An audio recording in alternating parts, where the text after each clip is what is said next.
Welcome to this video, where you'll learn about updating and deleting vector database tasks using Chroma DB. After watching this video, you'll be able to identify the common coding for Chroma DB operations, explain how to update data in Chroma DB, and describe how to delete data in Chroma DB. First, check out the common code you see when you update or delete data and perform other essential operations in Chroma DB.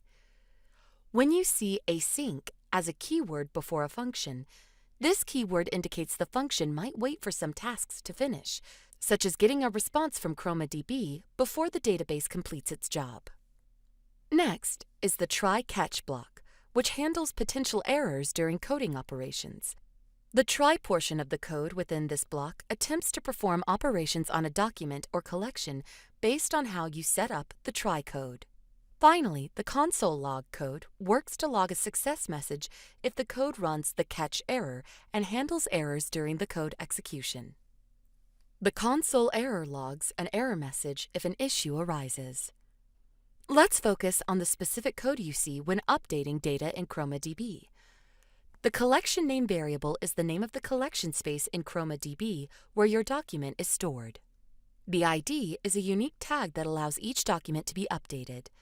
The new document parameter contains the new text that will replace the existing text in the document. The new metadata is the optional new metadata you would associate with the document.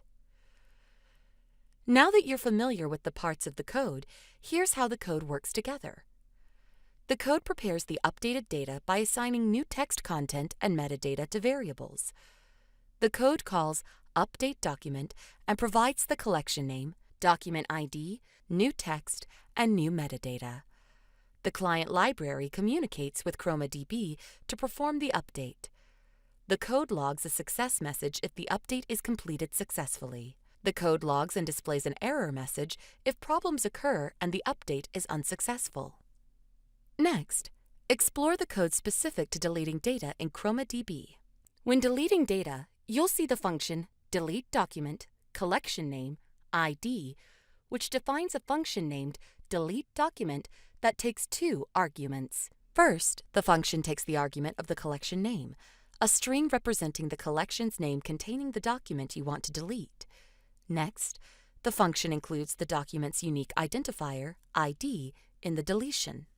Next, the await client collections delete collection name ID line of code calls a method to delete the document with the specified ID from the collection name using the client object. The await keyword pauses the function until the deletion process is complete. You can see that the ID object argument specifies the deletion criteria. Here, ID object targets the document with the matching ID. Just like the update process, the code logs a success message or an error message if problems occur, depending on the delete process outcome. In this video, you learn that when you see async as a keyword before a function, this keyword indicates that the function might wait for some tasks to finish. For all operations, the try-catch block handles potential errors. The try portion of the code within this block attempts to perform operations based on how you set up the try code. For all operations, the catch error block handles errors that might occur while retrieving the list. If an error occurs, the console.error line logs the error message to the console for debugging purposes.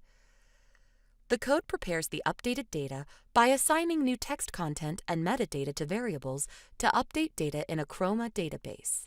And to delete data in a Chroma database, the code calls the delete document function, passing the collection name of the ID of the document to delete.